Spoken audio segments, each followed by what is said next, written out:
All right, let's get rolling. Where were you guys this morning? Huh?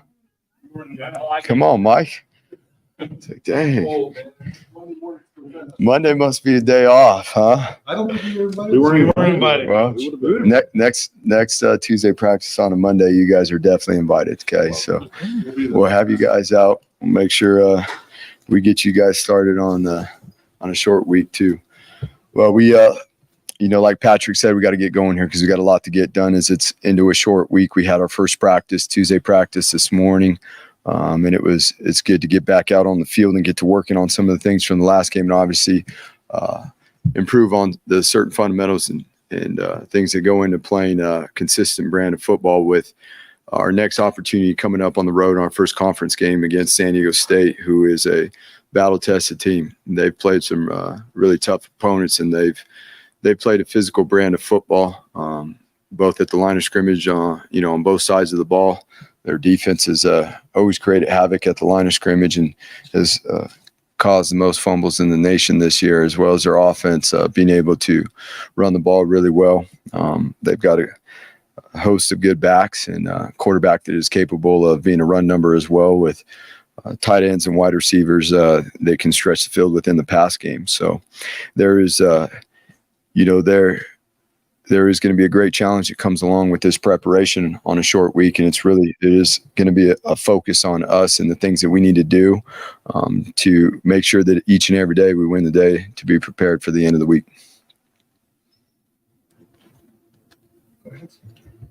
The decision to start Bush on the sideline and then put him back up in the booth in the second half, what was the philosophy behind that?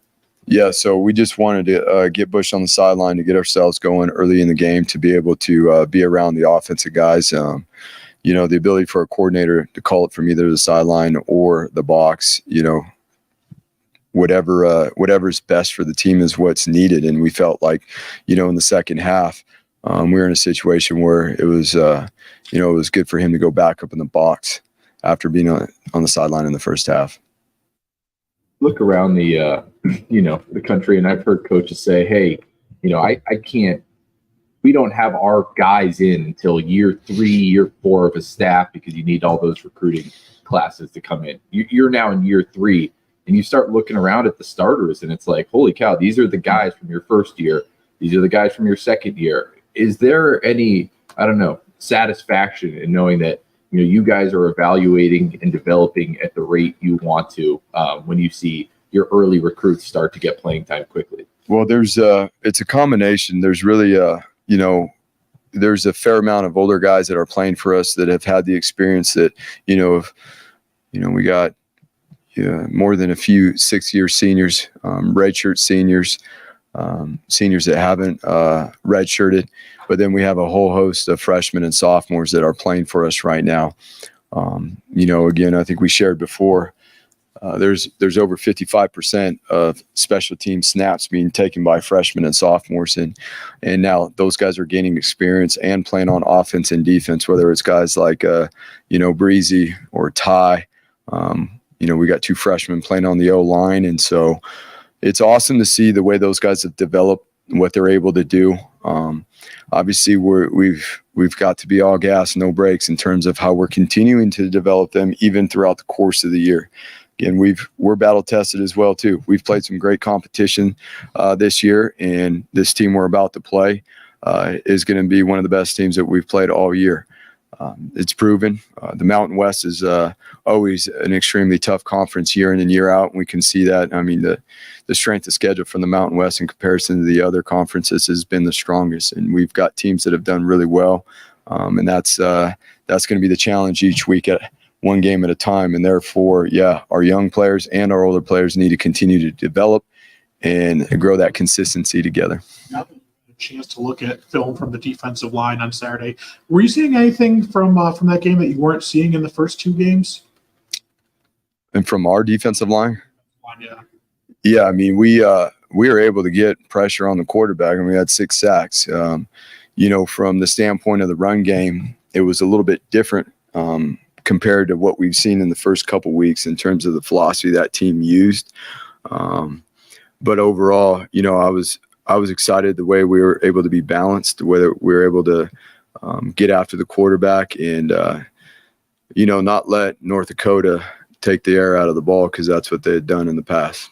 Having a mobile quarterback that you face this week, how important is it to keep that pressure on? Yeah, it's not the first mobile quarterback, we faced, but you can see if you look at the stats that, the completion percentage is there, 60%, and then there's 258 yards rushing already this season from the quarterback position in our, in the next challenge we have. So it's always that balance of being able to get pressure, but maintain the pocket, not being a robot trying to maintain the pocket, but being able to be on the attack.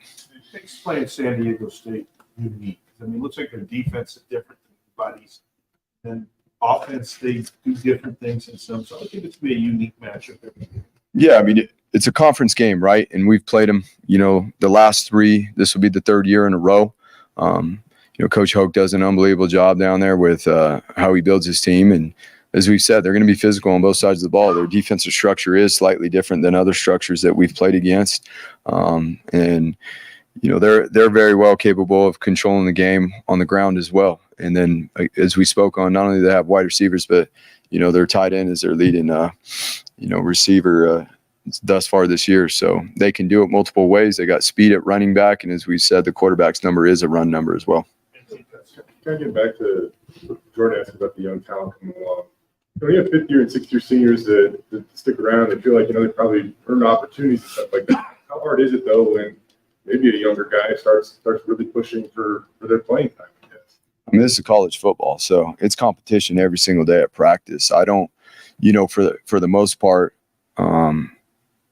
every single guy in the program comes here every single day and competes. Everybody's going to have a role, and how you build your role is how you perform every single day.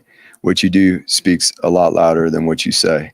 And I'll be honest with you too, some of these young guys are coming along because the older guys are bringing them along. It's not just the coaches. It's not just the developmental plan here. The older guys are bringing these guys along too.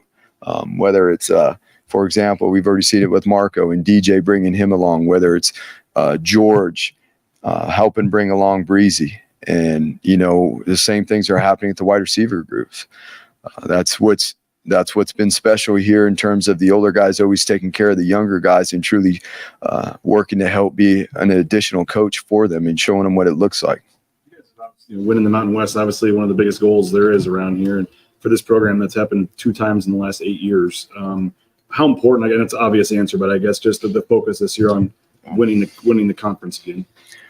The focus is win on this game, one game at a time. And then when we've done that and we've stayed on that track, that's how we've been able to do it. We just spoke about the Mountain West. I mean, the competition in the Mountain West has improved year by year, and especially in the last couple of years, it's you've got to be your best each and every week. There are no weeks off, and obviously we start off with one of the most challenging opponents in the Mountain West.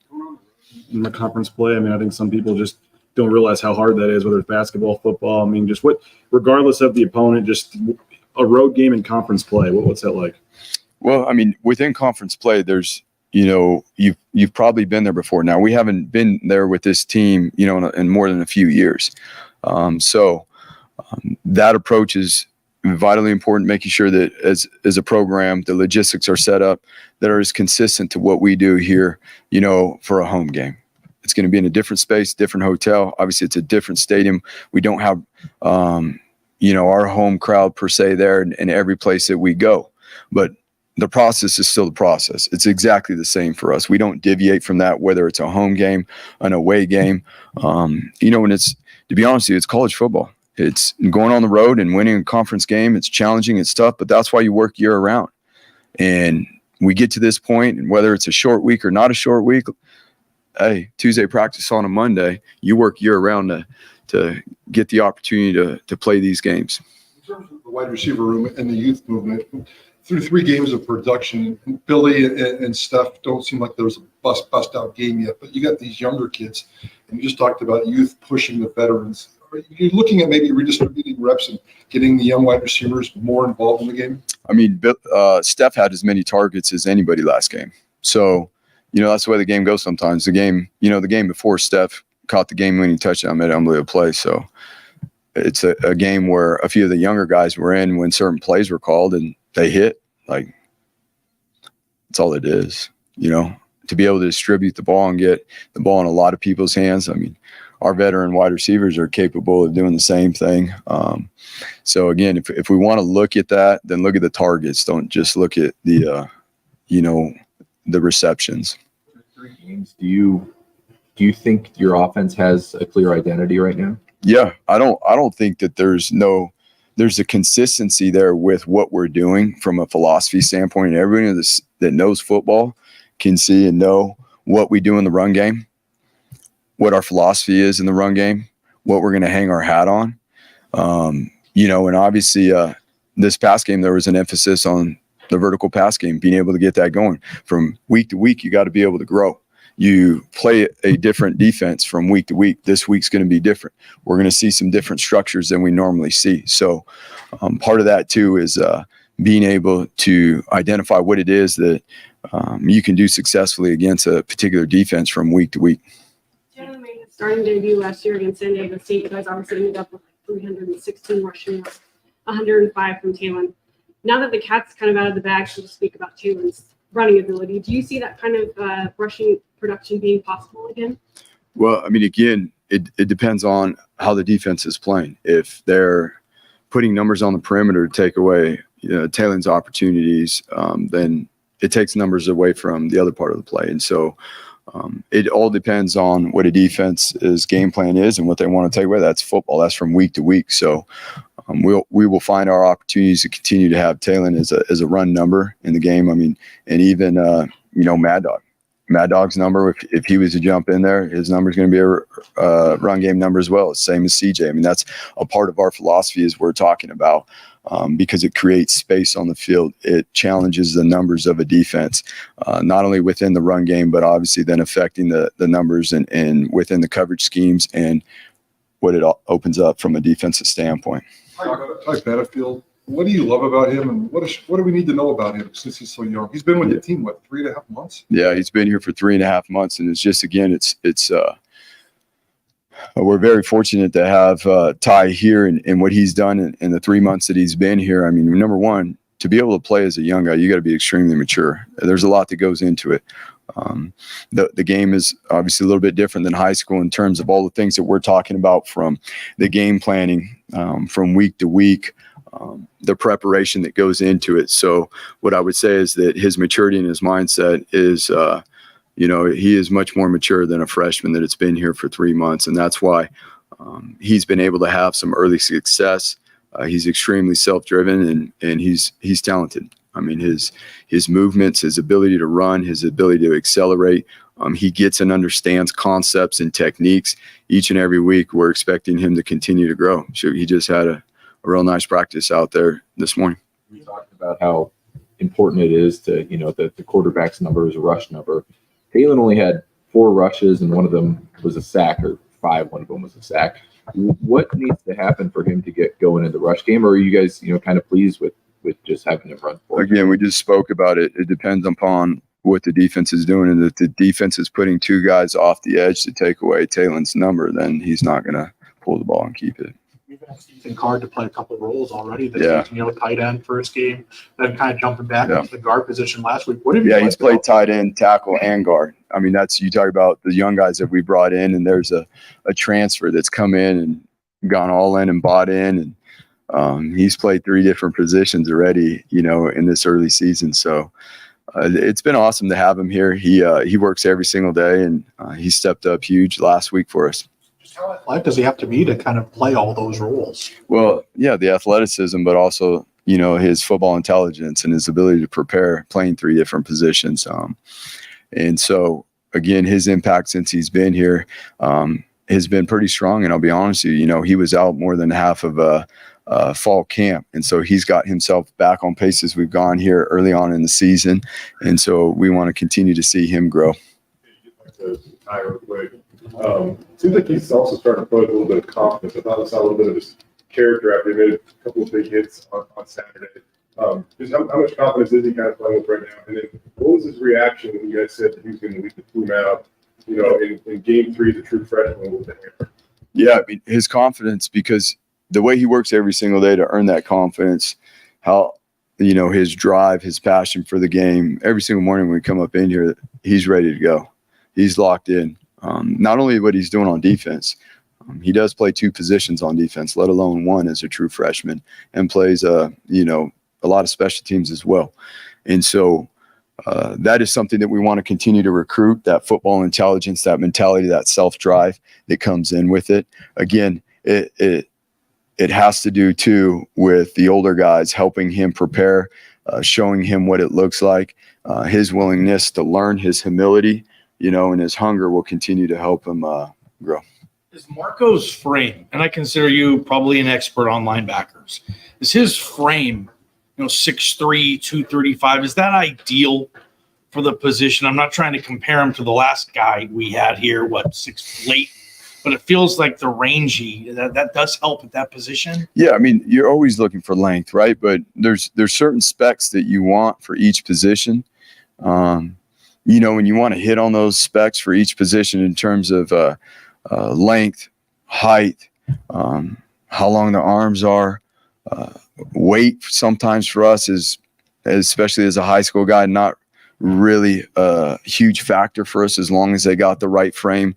But yeah, inside linebacker, being able to find some guys with length, but more importantly, their mobility, their ability to read and react, their ability to be a 3-phase linebacker in terms of the read and react in the run game, the read and react in the pass game, and then having some ability to create pressure on the pocket. The city of San Diego, you guys obviously have a number of players on the roster from that area in Southern California, but just San Diego in general, what was it about that area? And obviously there's a lot of good players down there. Yeah, for us, I mean, our focus is simply on this game and playing this game. We've recruited California, Southern California for a long time. We do have a fair amount of guys from Southern California. It's going to be awesome, for them in this opportunity, but the focus is on this game and primarily on our preparation. About it, the game with Ashton, but just now you've had a couple of days to, analyze critique or whatever. He's had a lot of success here, and I want to say, at least on the field, game of adversity. How has he balanced that from, a couple of points, I guess? Yeah, I mean, there's no better way than get back on the grass, and we did that this morning. He jumped back out there, and obviously he's working at those things. He's a ball carrier. He's shown to be an explosive ball carrier, and we can be an explosive ball carrier and take care of the ball. It's going to be required of us. As we said, this team is leading the nation in caused fumbles. So he can continue to be productive and make sure that we take care of the ball at the same time. I mean, we saw that quite a bit, and even, I don't know if you guys are still calling it, but we saw this year's version of the Clydesdale. Yeah, the Clydesdale is a must. That is a must week in and week out. For Ashton and the Wildcat, whether it's him or George, and those guys have done those things well. As we continue again to use our personnel, find ways to, even in this case, guys that are on defense play offense, whether it's our wide receiver core and our ability, to stretch the field and or work the perimeter. Just being able to identify what the personnel does best and be able to get them in position to do it. You say Clydesdale is a must. Is that probably just because you're going to be in a favorable, whether there's going to be a 3rd and 1 or a 4th and 1 or on the goal line? Is that why? Well, I mean, number one, we got guys that are capable of performing in those roles. I mean, a lot of these guys have played offense in high school and whatnot. And so to be able to use those bodies in the certain situations, whether it be in the red zone or short yardage situations out in the field, is huge for our team. I mean, it's awesome to see offense and defense come together on a unit and be able to help the team be successful. Play a lot of games anymore on grass. There's almost Right. all the stadiums have switched to turf. I assume that's why you've been still doing a practice a week out on the grass, but going into this game. But just in general, is it, I don't know, grass stadiums versus turf? Would you like, is there something special about playing on grass? Well, you said it. I mean, hardly anybody, especially on the West Coast, has grass anymore, right? And so, part of practicing on the grass, we'll be out there this week is to make sure we're squared away and ready to go for the surface. For us too, here practicing on the grass, whether we're going to play on grass or not, it helps the players' bodies to not be on the turf all the time too. one game, but with Schramm out, have you seen anybody kind of step up as a vocal leader on the defense? You know what? There are guys. DJ is obviously one of the strongest leaders in this program amongst everybody, and he's not a guy that just leads the defense; he leads the whole team. But Dimitri is a guy. Mike's a guy. Obviously, as Markel continues to get in his rhythm, which is awesome to see how much he played in the last game and had some nice plays. You talk about the younger guys, but we're talking about the older guys, like DJ and Markel, who've played well thus far this season. Mike, Callahan, who's grown his role and has played, well this season. Dimitri did some really nice things in the game last week as well in terms of pressuring the quarterback and playing at the line of scrimmage in the run game. So those guys have done a nice job stepping up and communicating. Alex Tubner is always a leader for us. And so, yeah, I mean, DJ is not going to go silent either, even though he's not out there. It's part of his nature to be in and around and even have an impact, even though he's not between the paint. How would you describe Eric McAllister's personality? Oh, EMAC is a fun-loving guy that his personality is very unique in the sense that you never know what you're going to get from EMAC outside of football. So, I love the way EMAC has matured. He's going to keep you on your toes,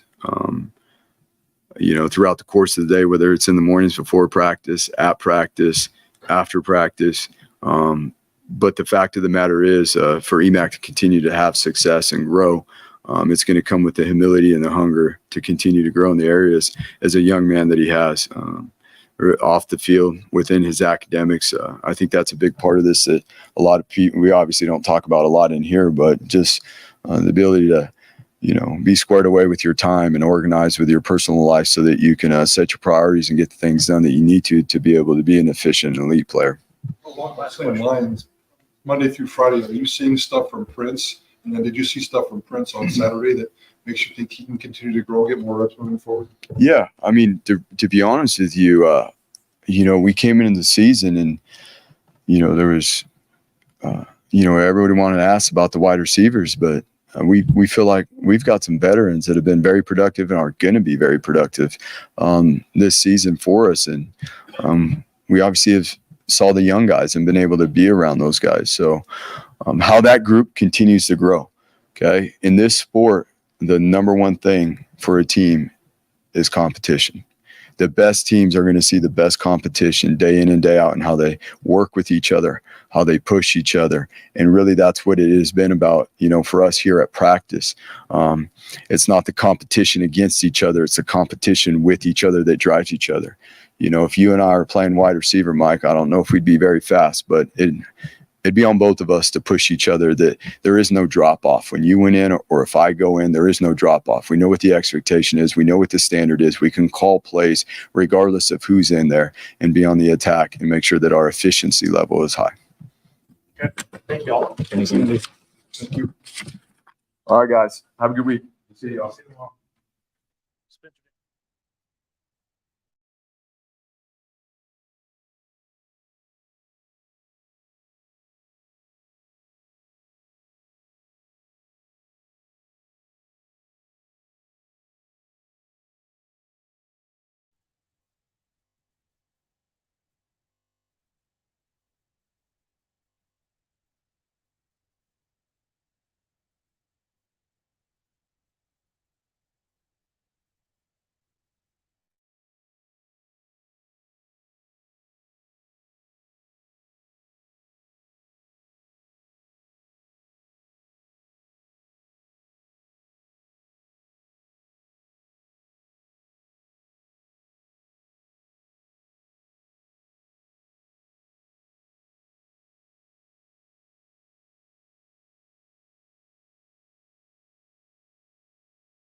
Like I said, fired up just to get our first win of the season. We got a good group of guys, especially from weeks 1 and 2. The amount of explosive plays we gave up. I think 15, maybe game 1, 14 or something game 2, and then limiting it to 2 on Saturday. Obviously, still a lot to clean up, still a lot of things that could have been explosive. It wasn't like we were perfect by any means, but it's just cool to see the things we've been working on as a defense show up on Saturday morning. So excited where we're heading. Obviously, got a big task this weekend.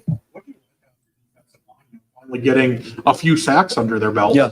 No, I mean, it's been awesome to see our coaches working, our players working at it, from Indy to obviously putting them in better situations from a play call standpoint, and them going out there and executing at all levels. Because obviously, when you're defending an offense, it's the front working with the back end working with the front, regardless of the run game and the pass game. And so playing the coverages we needed to give our front time to get home, and then be able to create up some different situations for our guys front-wise to be able to get some pressure on the quarterback was awesome. The safety position, is it in your defense, is it fairly easy to be able to switch from the boundary position to the field position if you have to do that? Are your guys trained to play both? I would say that I wouldn't say fairly easy. How we teach everything is technique based. So if I'm playing one technique at field safety, if I have that same technique in the boundary, it will be the exact same. So it's not, all right, this is the only thing you got to know at boundary safety or field safety or nickel or corner. All our techniques are taught the same way, from pass or run techniques. No different for the linebackers. The techniques for the Mikes, there's going to be different alignments and different situations for the Wills to be lined up in, but it's going to be the same technique. So you can move from a field safety to a boundary safety. Now, there's different communications, different checks, depending on the size that we want done, but the techniques will be the same. So you can have guys that can dual train. So you can have a Kanoe Kaneo play corner and then slide in and play nickel on certain situations. You can have a guy play nickel or dime depending on the personnel. So we teach technique based so that we can play more defenses, but for our guys, there's a lot of same as. Hey, different front structure, maybe different pressure, different look, but for you, it's the same as this other call. So our guys can play fast and be able to play multiple positions. Obviously, it still takes a lot of prep and time because there's different alignments, different checks, depending on where it goes. So it takes the right type of kid as well. Sorry, Beach. You guys have up there to win the Mountain West Championship on the board, and in the last 8 years, you guys have done it twice. Mm-hmm. What's to get back to that? Yep. Year in, year out, you're getting to the championship game, just not winning some of these, but Yep. just in general to win the Mountain West. How big of a deal is that around here? How much is that needed, I guess, for this program? It's huge. I mean, and it 100%, BJ, is not just words on the board. All right, guys, here we go. Like, it is talked about, and it's not just talked about, it is trained. I mean, we're in January, and when our guys are doing fourth quarter drills out in the cold grinding, we're talking about the run we're going to have to take to climb the mountain to win the championship game. I mean, it's everything. You come to Boise State to win championships. That's why coaches come here. That's why players come here. And so everything we do is built for that, and it's obviously built to do it in a certain type of way with class, integrity, and academic excellence. So it's hit consistent with our guys, and then now it's up to us as coaches and players to prove it in our actions every single day. Because I promise you, there's probably 99.9% of all college football teams probably have a very similar goal, right? No one is like, hey, guys, want to be really average this year and try our best. That's our goal, right? Everyone has a goal to win it. It's the actions and the habits that you do day in and day out when no one's looking from January, February, all the way through that are going to get it paid off. But, it's everything we do is seeking that in all phases. Years, there's been 5 different teams that have won it in this league. I mean, Yep. How sneaky tough, I guess, is this league in terms of other teams that have won it recently? And it's obviously a lot harder said than done, I guess. Yeah. I mean, I think the Mountain West is, a great conference, one of the best conferences. You can see just there in regards to Mountain West teams that have played different Power 5 schools here and there. I mean, the talent level in the Mountain West is high, and so week in and week out, you got to come ready to play. At home, away, doesn't matter who you're playing. You got to get ready to go. I mean, you can look at the different Mountain West teams that have beaten Power 5 teams over the first couple weeks or played them super tough. I mean, that's the reality of the schedule we play week in, week out. So it's a great conference. Every week, whoever you play, you're not only going to get their best, they're going to be talented, they're going to be well coached, and that's shown just in regards to the scores across college football. You guys about talking about this time Yep. already, but how much is he earning your trust and your confidence that he's out there? Yep. He's always played on game 1, but Yep. he's great. I mean, I think I talked about this maybe a week or two ago. Ty Benefield's a young man that not only from a talent standpoint, he's a very talented individual. Long, can run, super athletic, knows for the football. his study habits and how he preps to play, it's not like he's a freshman. It's for sure not like he's a true freshman, just in regards to how diligent he is, the questions he asks. He's that type of young man where you can tell him something one time and it will show up the next. It's not tell him once, fail, learn from it, fail again, and then finally get it. He's a quick learner. He picks up things quickly, and it matters to him. He cares deeply to grow, wants to be elite, wants to be a great player, and wants to help our team win. So little by little, he's grown in his confidence, not only for us as coaches, but for his teammates around him. So we can put him out there, and the secondary and the back seven with him trust him, and so he's going to continue to get more reps. Ty, guys like Marco, young guys who are stepping up to be able to develop them. Yep. Where you guys, I know you guys would say you want to be a developmental program, Yep. but to see that kind of play out, what's that do for you guys? Oh, it's huge. I mean, not only now, but even going forward in this season, guys that continue to get a lot of game reps, they're only going to improve and only grow. Especially the type of guys these are. They're hungry to keep learning. They will do what we want them to do. That's why us as a coaching staff start with me, putting them in the right situations, in practice to put them in the right situations in games, because it matters to them. Like BJ asked, this goal up here matters to these young men. They're in here working day in and day out to achieve that one day at a time. And so some of our young guys, especially even as the season goes, guys get banged up, DJ's banged up, you're playing some younger guys and they've done a good job. We're still making mistakes that we're learning from and growing from. We need to make less, but they're learning from it, and you can't sacrifice those game reps. So across the board, if you look at the 11 guys or 22 guys as we play a game, there's a lot of younger guys getting a lot of reps, which is going to be huge for us this season as we go the long haul. Ty, away from football, and I mean, what's this dude all about? Yeah, all about football. I mean, he's even from recruiting him, he is all about football, all about development, wants to be the best football player he can be. He's got an unbelievable family that's trained him that way. He's a great young man. And so it's just been awesome to see him grow. The second he got on campus in June, he's been all about how can I be the best version of myself and how can I help this team? And it just showed. I mean, you talk about a guy that didn't graduate early and come in January, so he's a true freshman, but he's been here for 6 months. I mean, he got here in the summertime. He's picked it up quickly, and it's just been cool to see him grow over these first couple weeks in regards to getting reps on special teams, a little bit more on defense. He's going to continue to get more because he's proven that he can handle it, and he's proven that he deserves more.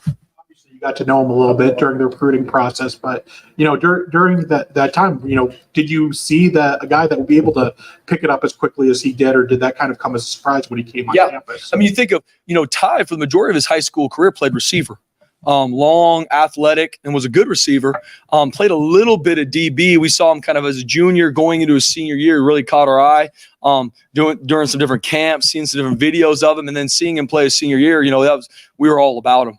And then when you get around him, it was like, that's our type of guy. Not only from his family to when you talk to him about football, how he's going to develop, man, his eyes light up. You're like, this is our type of guy. Because let's be honest, we've during the recruiting process, there's maybe a guy that has the tangibles from a height, from a speed standpoint, but you talk football with him and it's like, yeah, that's cool, coach. You talk about the jerseys you're wearing, and now he's fired up, right? You're going to find out, okay, what are the guys that fit us? We need guys that love football. We work our tails off here. We're all about blue-collar, tough kids. So finding those guys in the recruiting process is huge. Ty Benefield is one of those guys. You guys talk a lot about being a developmental program. Like, what's the clip you need to hit on your recruiting class? If you bring in 25 guys, how many do you need to be a starter? And, what's it like to, kind of see some of these guys early on get on the field? I think the biggest thing, it's not about so much just a number or percentage of guys want to hit on. Obviously, you want to find the right, every single one of them you want to make sure is the right fit. And first and foremost, that is stuff away from just football talent, right? There's a football talent aspect that starts the conversation. How tall you are, how fast you are, how big you are, that starts the conversation. Then the separator for us is who are they as a person? Right? Are they an elite competitor? What does that mean? Well, if they got a 2.5, they're not an elite competitor because they're picking and choosing when they want to compete, right? You're going to compete on the football field, but they're going to take it easy in the classroom, not an elite competitor.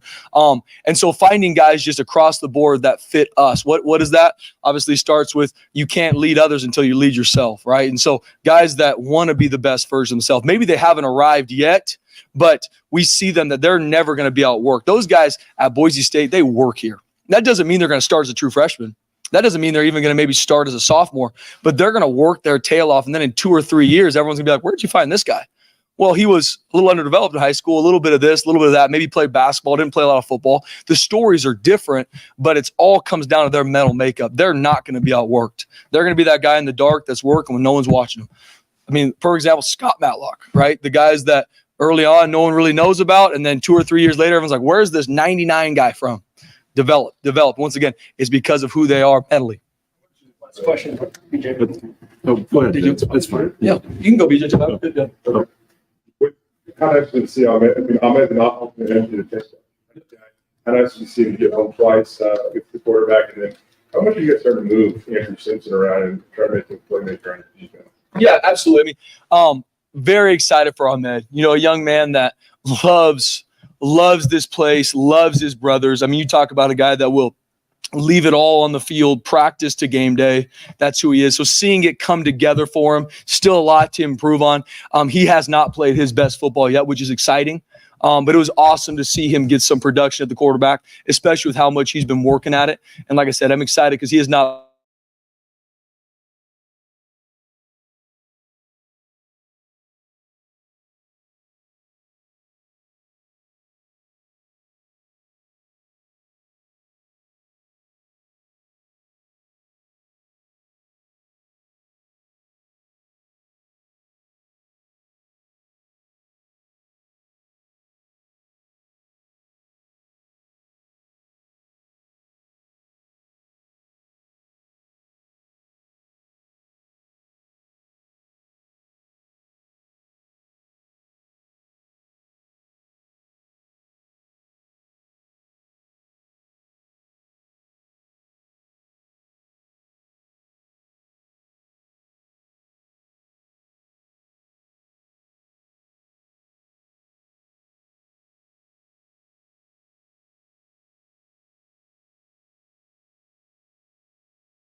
Just felt real comfortable, and that's all it was about.